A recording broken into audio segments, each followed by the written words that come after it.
Hey guys, Kid Panda here again. We're going to go ahead and get through the third video of my PCB collection. We're kind of running out of time, so we kind of need to kind of rush through stuff. It looks like I'm actually probably going to end up with about 5 videos, maybe even 6. So we're going to try to rush through it. I got some pretty good, decent, simple ones. We're going to go through a couple of the CPS2, stuff like that, or whatever. Alright, so our first one we're going to start off with, pretty easy one.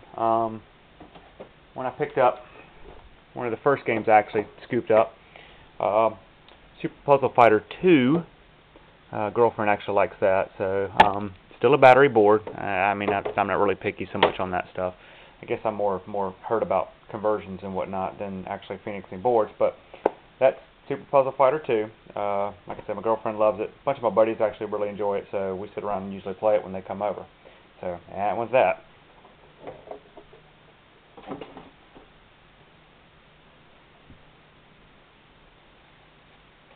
Next up, we got another one that I picked up. It's actually, a lot of people like to kind of frown upon this game. Not really frown upon it, but they kind of compare it to another game that's very similar.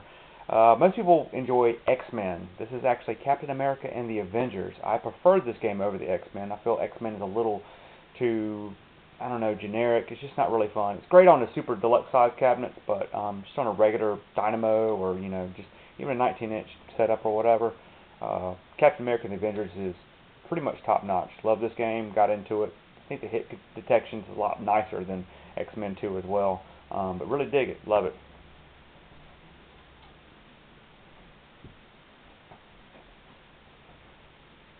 Alright, next up we have one. Here's another System 16 game. This one is Altered Beast. This is one my brother and I used to play a lot. There used to be a little convenience store actually down the street from us that had this. Pretty shoddy cabinet it was in too, but it was something we enjoyed playing. We pumped a lot of quarters into this. Picked this one up. Don't know if many people know about it, but System 16 boards are notorious for being suicide boards. Mainly the two things is actually either the 68,000 or the Z80. Wait, let's see. Yeah, either the 68,000 or the Z80 would actually have a block that actually had a battery in it, and then when the battery died, the board died. But pretty much all of mine have been quote-unquote de-suicided, which usually is, you know, replacing with the 68,000, regular 68,000, and then the Z80, and then reburn a couple ROMs. And I think for the Altered Beast, it's only reburning that ROM because it doesn't have a sticker, which I actually need to put a sticker on. But Altered Beast, pretty cheap to pick up. Pretty much all the System 16 games are actually pretty cheap to pick up. So get a chance, man. It's, you know, it's just mindless fun. Really strange characters after you power up a couple times. Real big giant bodies and real tiny heads. So, but check it out. It's Altered Beast.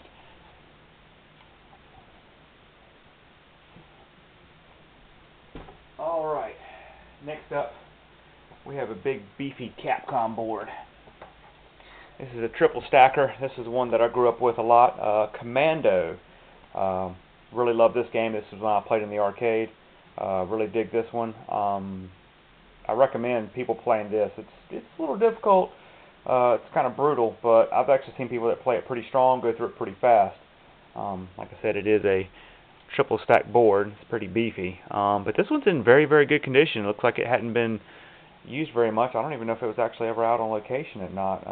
The edge is still pretty clean. The board itself is pretty clean, so pretty solid. It works really well. So, but yeah, if you ever get a chance, you should definitely pick up Commando. Usually about, I don't know, anywhere from in between 35 to 60 bucks usually. But yeah, check it out.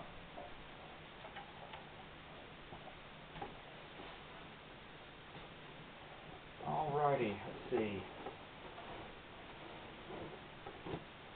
Next up is probably the only fighting game that I really enjoy on the CPS2 system. Actually, let me draw that down a little bit. Street Fighter Alpha 2.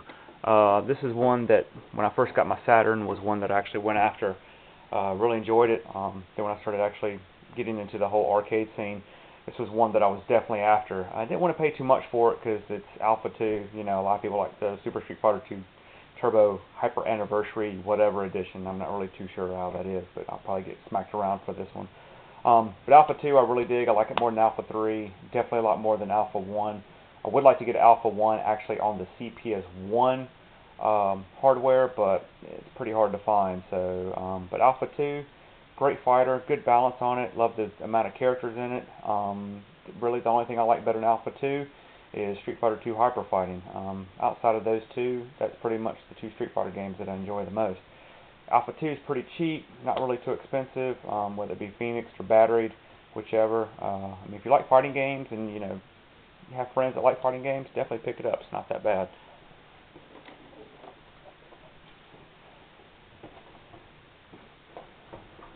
Alright, now this one is a bit of an oddball. This is Pro Gear. Now my Pro Gear, unfortunately, is not an original, nor is it a battery. It is actually a conversion. Sorry, I didn't mean it was neither original nor a battery. It's neither original nor a Phoenix. It's actually a conversion. It probably started its life out as a Marvel vs. Capcom. And this particular board is actually kind of wonky with me sometimes, so I definitely need to probably poke around in there and see what's going on. It might be, I don't know, sometimes it boots up, sometimes it doesn't. This is one of the few cave games that I didn't play till way, way later, actually only about maybe a couple years ago. I actually kind of stumbled across it, fell in love with it. The original version obviously does command quite a bit of money, but usually you can pick up conversions of this between 130 to 160 bucks. I definitely recommend playing it though. It's definitely one of Cave's better games. It is horizontal, whereas Cave is notoriously known for doing vertical shooters. So yeah, definitely pick this up. Definitely one of their more accessible games for people that really aren't into shoot 'em ups or just aren't really into the whole Dodonpachi thing. So definitely check it out. It's Pro Gear. Alright, next up we have one of the Psycho games. This is one of my favorite games. I actually prefer this one over the second part, which I might actually get a little bit of a chafe from a friend of mine. This is Strikers 1945. Fantastic shoot 'em up, really brutal, but I think it's really fair. I do like the fact that the charge weapons on this is basically kind of like the Raiden series or the Raiden Fighter series, whereas you just hold down a button and it charges up, whereas in Strikers 1945 Part 2 you actually have to build up an amount of meter. So I love Strikers 1945, still haven't one credit cleared it yet, would love to. As a matter of fact, I don't think I've even seen the last boss, because the last stage actually, when you continue, resets the stage, so I'm still trying to fight that one. But Strikers 1945 usually isn't that expensive. Definitely worth owning if you're into shooties. It's not overtly out of control. It's not really a quote-unquote bullet hell shooter, but definitely easy to pick up and definitely one I recommend anybody checking out.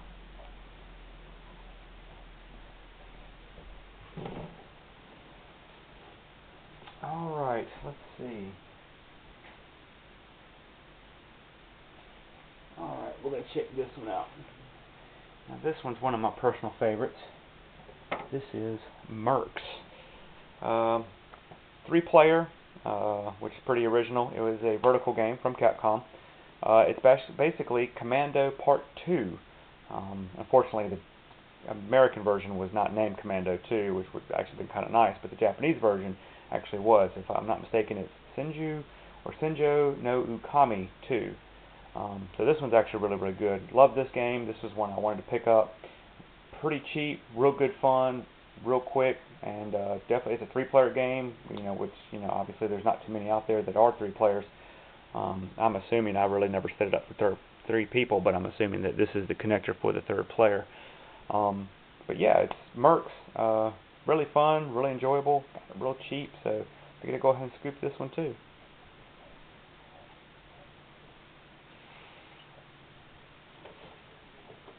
Alright, next up is Demahu. Now, I haven't played this game very much, but from what I've seen of it and played of it, it definitely feels like what would be a prequel to how pretty much Ikaruga set itself up. There's actually a red and blue version of the ship, and you can actually switch between the two through a charge. Like I said, I might get kind of slapped around for this because I haven't played this game extensively, so I haven't really messed with it at all. Got it at a pretty good price. Figured I'd go ahead and pick it up. Mine is a Phoenix, if I'm not mistaken. I really haven't messed with it, so I'm not too sure.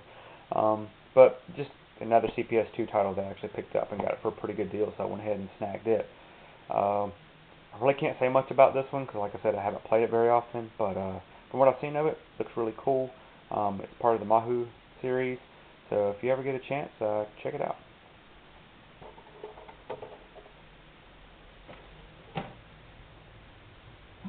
Alright, now, this is one of my few Asian CPS2 games I have. This is Battle Circuit. Casey is kind of beat up on it, but I'm totally okay with that. If I could ever find another shelf for it, would be really, really nice. Got this one at an amazing steal. This is one title that I only got to play literally once in the arcade when I used to live in Raleigh. Crabtree Valley Mall actually had an arcade in it, and they had Battle Circuit. It's a very unique beat 'em up. How it kind of starts off at first, it's almost like you're kind of just fighting bosses and stuff, but you can actually level up your character. You got to be pretty much a Billy Badass though to one credit clear this thing. And the other thing is when you continue, you lose all the enhancements that you have earned over the time of play. But definitely, this one's definitely worth picking up. It seems like it doesn't come up for sale very often. It's similar to Armored Warriors as far as I guess rarity that I've personally seen. I've maybe seen 3 Battle Circuits in maybe the 2 years that I've been collecting. Not to say that they're not out there, but this is definitely one of the few I've not seen very many of. Definitely never seen an Asian board at that, but I was actually able to get the Asian board, the A board and the B board together for an unreal price. So I was like, yeah, I definitely got to do this one. This one is actually on a battery. I have changed the battery. The battery is brand spanking new, so it still uses all the original ROM sets. So if you ever get a chance to check out Battle Circuit, it's a little quirky, a little bit different, because one of the actual characters that you use is a plant. But if you ever get a chance to check it out, I definitely highly recommend it. Real cartoony, real fun. Kind of maybe a spiritual successor to Captain Commando, most likely. But definitely check it out if you can. Alright. Next up is another CPS1 game that I picked up. And I got this one pretty cheap. And this is actually a really clean board too as well. I don't know if actually this board was ever actually out on location ever at all. But this is Carrier Air Wing. This is part 2 of UN Squadron, also in Japan known as Area 88, which Carrier Air Wing would be known in Japan as US Navy. This is actually a really, really good game. I personally like UN Squadron more, but this is the sequel. Definitely flows really well. It's a shooty, it's a Capcom game. I don't know very many people that's actually really played this, or if they have, they don't really say whether they like it or not. So if you ever get a chance, play Carrier Wing, definitely check it out. At least check it out in emulation, see if you like it. But yeah, it's Carrier Wing. It's a Capcom game.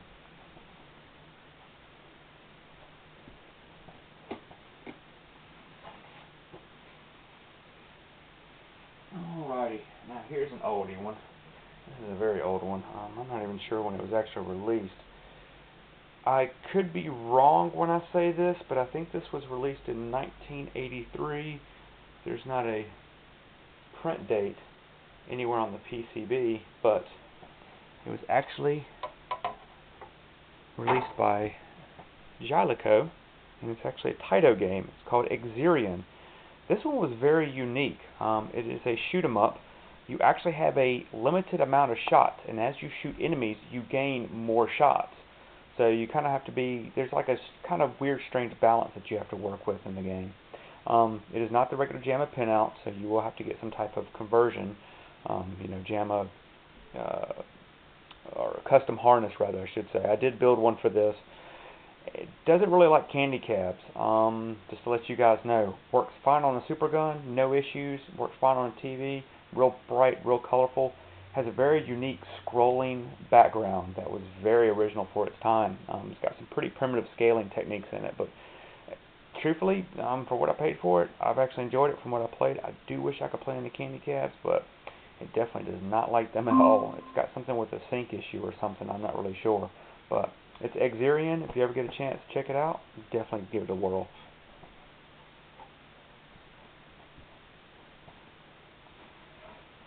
Alright, let's see. Next up is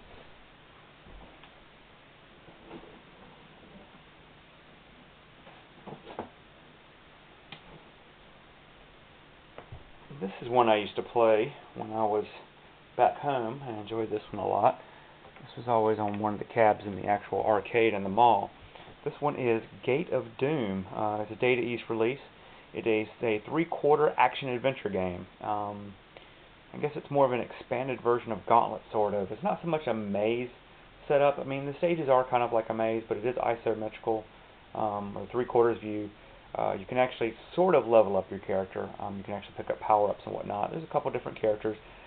I love the art in the game.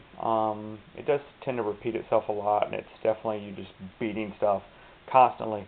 But picked this one up really cheap. Really dig this one. One I actually played quite a bit of. Gosh, it's been so long since I actually put it in a cab. I might actually check that out tonight, as a matter of factly. But it's Gate of Doom. I think in Japan it was also known as Dark Seal, or it might be the other way around. It might have been a European name. But it's Gate of Doom. Check it out if you ever get a chance. It's actually really cool. It's one of the better Data East games.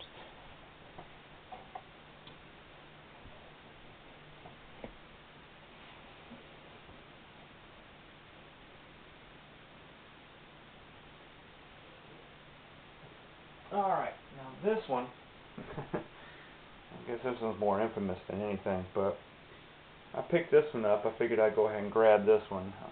This one's kind of a strange, odd board. I really should have feet on this thing. I don't know if I really feel comfortable with setting it down, but it should be okay though. It doesn't have any capacitors hanging off the bottom of it. This is another Data East title. This one was pretty infamous with people. A lot of people didn't care for it. It does look pretty good, but it's kind of floaty and not exactly stellar, but it's RoboCop. I picked this up mainly because I love the movie, and I did play the arcade quite a few times and actually enjoyed it. Never beat it, but I figured I'd go ahead and snag this one and see if I could give it a whirl and see if I could beat it. Pretty decent game, not too bad. If you can pick it up for cheap, I'd definitely go for it. But the controls are kind of floaty on it, so it's not really the best game, but it's one of the better Data East titles I've seen. But it's RoboCop.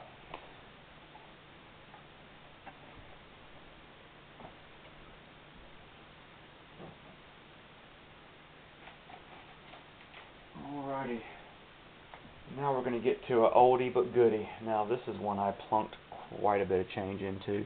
This one actually has a pretty good story. See how much time I got. I got a little bit of time to talk about this one. This is Final Fight, another CPS1 title. This one, the first time I played, I actually played at a place called Beyond Video. It was a little video rental store that was near my buddy. Their side section actually had an arcade attached to it. It actually had a couple of pool tables, and they had quite a few machines. It was the first place I'd ever played a Neo Geo machine at, first place I'd ever played Aero Fighters, and it's also the first place I ever played Final Fight. My mom actually gave me $10, and I was going to be there for the whole weekend.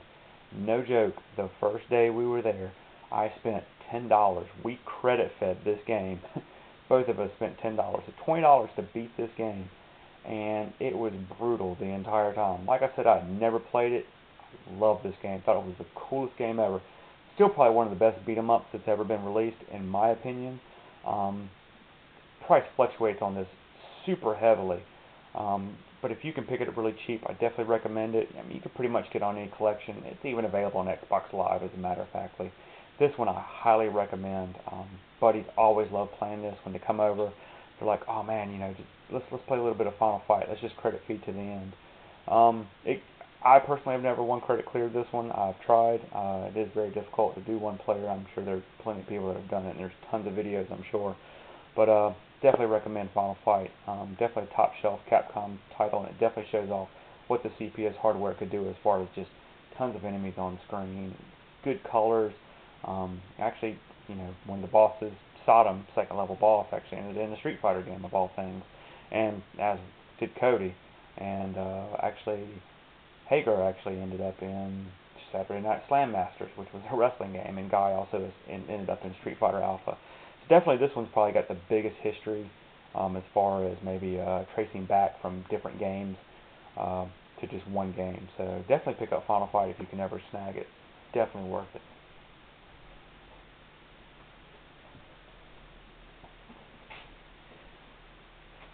Alright, now here's another old game.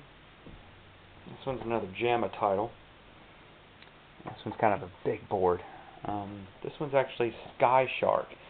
This one's hard as nails. I get so angry when I play this game. Another thing is, a lot of candy cabs don't really like this game, and that's because for whatever reason, the JAMA edge on it is very, very short. I mean, very short. So it's kind of wonky. It works fine on my Super Gun, but a couple of my candy cabs, my Blast City, it works fine in, but the E-Grip, it doesn't fully make contact, or if it does, it'll eventually pop out as I'm playing it. So this one I usually play just on the Super Gun. I guess I could probably make an extender. It probably wouldn't be such, that bad of an issue. But Sky Shark, hard as nails. It actually was one of the earlier titles in the Shark series. Really, really good though, man. But I would really love to have a Fire Shark. But that's beside the point. Anyway, this one can be relatively had pretty cheap. It kind of floats around a lot. If you ever get a chance to pick it up, give it a whirl. It'll definitely test your reflexes and definitely test your patience. So give it a try.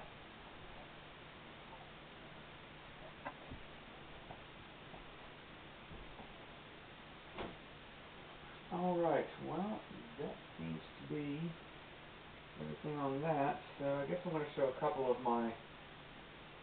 titles that I really enjoy.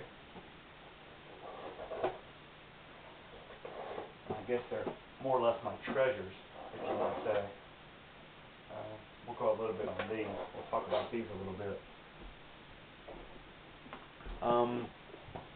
This one I actually searched for quite some time, and I finally found it. Thanks to somebody who actually helped me out to find it. But one of the games out of the series that I thoroughly enjoy. Unfortunately, I do not have the blue case that it comes in, but this is Dodonpachi DOJ. This is just the regular plain vanilla. I do have a black label ROM burned for it, and it's actually in there now. I do have the regular vanilla ROM as well. I've also removed the switch and the battery, much to many people's chagrin. It's really strange, though, with what mine had to be done. When I put the battery on and had the switch removed, when I actually loaded it, and I made a video of it earlier, the actual sprite layer was completely trashed. So I actually did a jumper wire from the 2 points to make sure they were connected. After that, there was literally zero issue with it. So, love this game, hard as nails, but one of the better in the series. Not my favorite Dodonpachi, but definitely my top 2 easily. But that's Dodonpachi DOJ. And